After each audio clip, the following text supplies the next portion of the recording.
আসসালামু আলাইকুম ওরহমতুল্লাহ।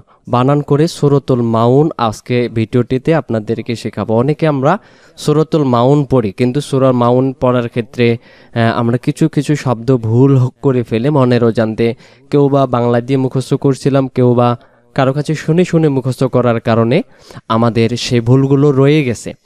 আর এটা কাউকে আমরা শুনাই না, যেহেতু আমরা একা একা নামাজ পড়ি, তো কাউকে শুনাই না বা সময় পাই না বা ওইরকম উস্তাদ পাই না বা শরম বা লজ্জা লাগে কারো কাছে বলতে, পড়তে, শিখতে। আরেকটা আরবি পড়া তো একটু অলসতা বেশি আসে। তো আজকে যেহেতু আপনি ভিডিওটি ওপেন করছেন শেখার জন্য, অনুরোধ রইল শেষ পর্যন্ত দেখবেন, ইনশাল্লাহ আশা করি ভালো কিছু আমরা শিখতে পারবো। আরবি পড়াটা আরবি দিয়ে আমরা উচ্চারণগুলো দেখবো ইনশাআল্লাহ। ভিডিওটি ভালো লাগলে অবশ্যই একটি কমেন্ট করবেন, লাইক করবেন, এবং আপনারা আপনাদের বন্ধু বান্ধব যারা রয়েছে সবাই সাথে ভিডিওটি শেয়ার করবেন পড়ার জন্য। তো চলুন শুরু করি। বিসমিল্লাহির রহমানির রহিম। আরাআইতাল্লাযী ইউকাযযিবু বিদ্দীন। আমরা এবার প্রথম শব্দে আসি। উচ্চারণটা মূলত হবে আ র আই। হামজা জবর আ, র জবর র, আ র, আ র। হামজা ইয়া জবর আই, আ র আই, আ র আই, আ র আই, আ র আই, আ র আই। কিন্তু যদি এই জায়গায় আমরা বলি আরাইতাল্লাজি, তখন এই র ইয়া জবর রই হয়ে যাচ্ছে। এই যে মাঝখানে যে হামজা অক্ষরটা দেখা যাইতেছে না, এই অক্ষরটা তখন হয় না। তো কেন হয় না? আমরা এখানে ডিরেক্ট বলছি আরাই বা আরই, তখন এখানে উচ্চারণ হবে আ র আই। বাংলাতে সরে আ, তারপরে হবে র, আ র, তারপরে হবে আই, আ র আই। আ র আই তাল্লাযী। জালের জের এক আলিফ টান দেব, জেরের বাম পাশে ইয়া সাকিন এক আলিফ টানতে হয়। আ র আই তাল্লাযী। ইয়া পেশ ইউ, কাফ জাল জবর কাজ, জাল জের জি, ইউ কাজি, বা পেশ বু, ইউ কাজিবু। জাল অক্ষরটা জিব বাড়াগা থেকে ইউ কাজিবু। বা দাল জের বিদে, দালিয়া জের দি, নুন জের নি, বিদ্দিনি। দম ছেড়ে দেওয়ার একটা স্টেশন রয়েছে, জায়গা রয়েছে। এই জায়গায় আমরা দমটা ছেড়ে দেব, দমটা স্টপ করব। এই জন্য তখন এই জেরটাকে আর পড়া লাগবে না, তখন উচ্চারণ হবে বিদ্দিন। মনে মনে একটা সাকিন দেব। আর আমার এই বইটি যে বইটি থেকে পড়েছি, এখানে গোলের মাঝে সাকিন, যেখানে দম ছেড়ে দিলে মনে মনে সাকিন হবে সেখানে। বিদ্দিন।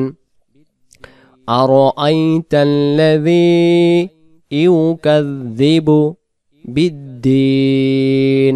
শরম না করে মুখ দিয়ে আমরাও বলি আরাআইতাল্লাযী। তারপর ইউকাযযিবু, এই শব্দ বিদ্দিন। পরের আয়াতে যাই। ফা জবর ফা, জাল খারা জবর যা, জালির উপর খারা জবর এক আলিফ টানতে হয়। লাম জের লি, ফাজালি।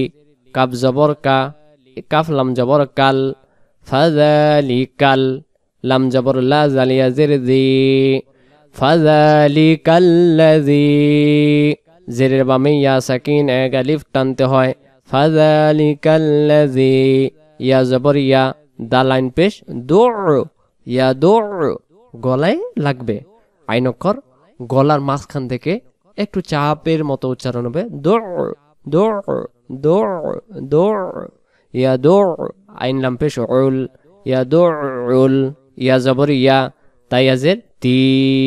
প্রথমে এক আলিফ, আর মিমের জবরটা আমরা বাদ দেব, মনে মনে সাকিন দেব।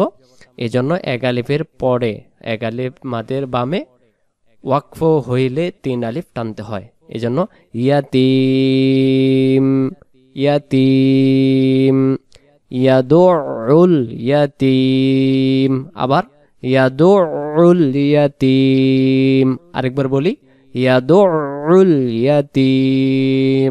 আয়াতটি শুরু থেকে ফাযালিকাল্লাযী, তারপর ইয়াদুল ইয়াতিম।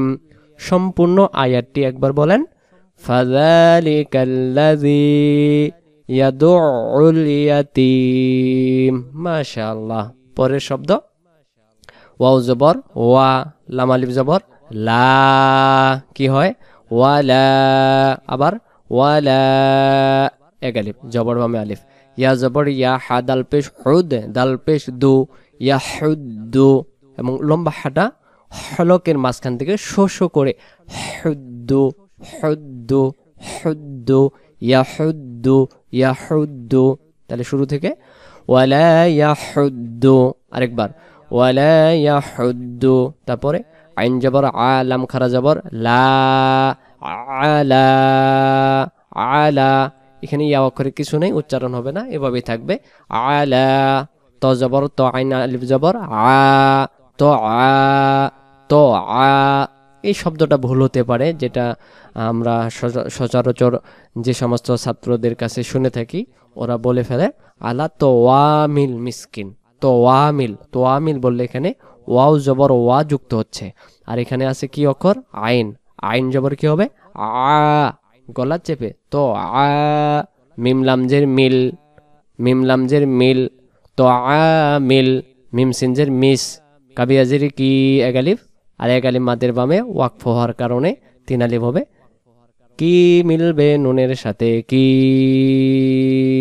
কাবিয়াজের কি, এক আলিফ, আবার কি মিলবে নুনের সাথে কিন, মিসকিন মিসকিন। ওয়ালা ইয়াহুদ্দু আলা তোআমিল মিসকিন। প্রথম আয়াত থেকে একটা টান দিই। আরাআইতাল্লাযী ইউকাযযিবু বিদ্দীন ফাযালিকাল্লাযী ইয়াদুউল ইয়াতীম ওয়ালা ইয়াহুদ্দু আলা তোআমিল মিসকিন। কথায় কথায় টানগুলো দিতেছি, খেয়াল রাখবেন। আর এখানে কথায় টান আছে, আমাদের বইয়ের লেখা আছে, দেখছেন এখানে 3 আলিফ, কিন ওয়ালা, এক আলিফ। পরের আয়াত ফা জবর ফা, হারকাত তাড়াতাড়ি। ওয়াও ইয়া জবর ওয়াই, ফা ওয়াই, ফা ওয়াই। ছোটবেলায় আমরা পড়ছিলাম না, জেরে জবর পেশকে হরকত বলা হয়, হরকতের উচ্চারণ তাড়াতাড়ি পড়তে হয়। আসলে হরকত না, হারকাত বলতে হয়। জেরে জবর পেশকে হারকাত বলা হয়, হারকাতের উচ্চারণ তাড়াতাড়ি পড়তে হয়। ফা জবর ফা, তাড়াতাড়ি। ওয়াও ইয়া জবর ওয়াই, তাড়াতাড়ি। ফা ওয়াই, লামে 2 পেশ, একটা পেশ বাদ যাবে, আরেকটা এই তাসদিদের সাথে উচ্চারণ হবে। লাম লাম পেশ লুল, লাম লাম পেশ লুল, ফা ওয়াই লুল। লামের জের এই সাকিনওয়ালা লামে যাবে, লাম লাম জের লিল, ফা ওয়াই লুল লিল, ফা ওয়াই লুল লিল, ফা ওয়াই লুল লিল, তাড়াতাড়ি।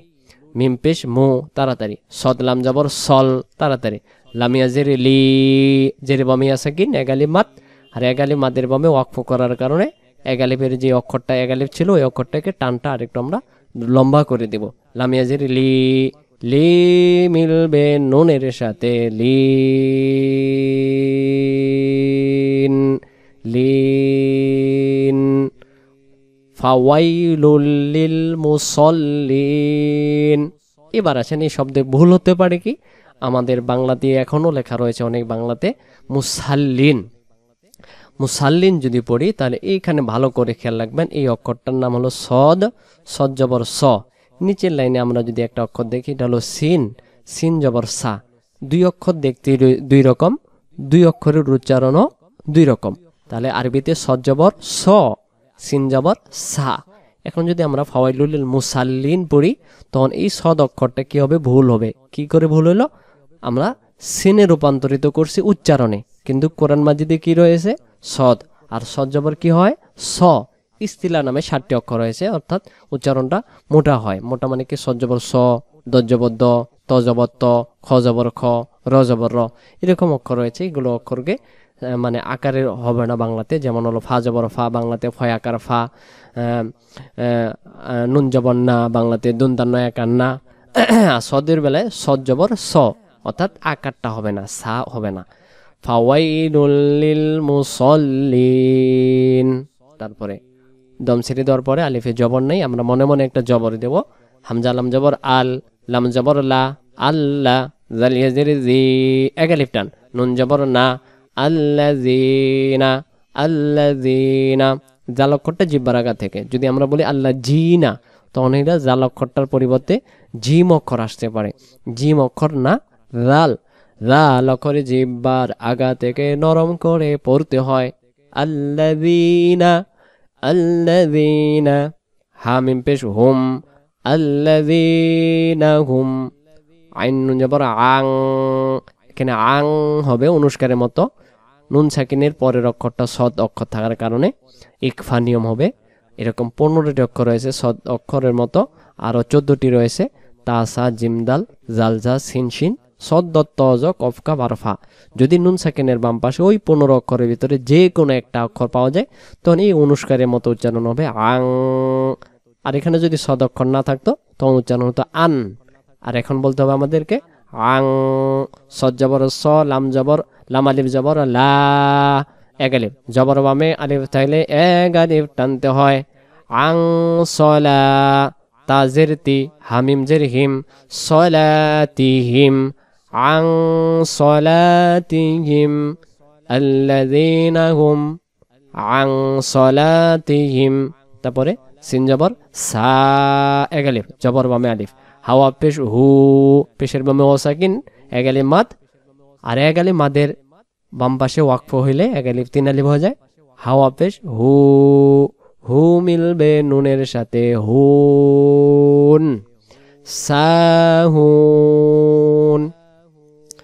আল্লাযীনা হুম আন সলাতিহিম সাহুন, সাহুন।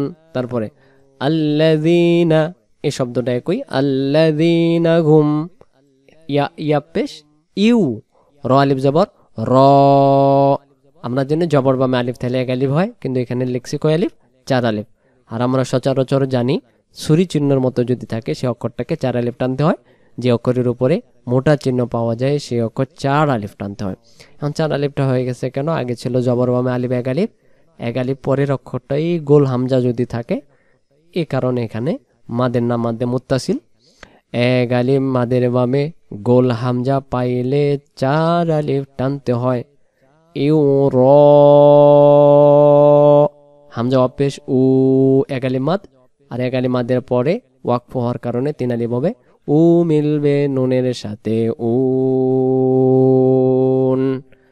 ইউ র উন। আল্লাযীনা হুম ইউরাউন। আবার আল্লাযীনা হুম ইউরাউন। শেষ নম্বর আয়াত। ওয়াও জবর ওয়া, ইয়া জবর ইয়া, ইয়া মিম জবর ইয়াম, ওয়া ইয়াম, নুন জবর না, ওয়ায়াম না, আইন ওয়াও পেশ উ, নুন লাম জবর নাল, ওয়ায়াম না উনাল, মিম জবর মা, এক আলিফ, আইন ওয়াও পেশ উ, নুন জবর না, উনা, দম ছেড়ে দেওয়ার জায়গা আছে, জবরটা বাদ দিয়ে একটা সাকিন দেব। আর এক আলিফের যে আইনের পেশের বামে অসাকিন ছিল এটাকে আমরা টানটা আর একটু বৃদ্ধি করব। উন, মাউন, ওয়ায়ামনাউনাল মাউন, ওয়ায়ামনাউনাল মাউন। শুরু থেকে আমরা আয়াতগুলো আয়াত বাই আয়াত পড়ব, আমার সাথে সাথে অবশ্যই বলবেন। বিসমিল্লাহির রহমানির রহিম। أرأيت الذي يكذب بالدين فذلك الذي يدع اليتيم ولا يحض على طعام المسكين فويل للمصلين الذين هم عن صلاتهم ساهون الذين هم يراءون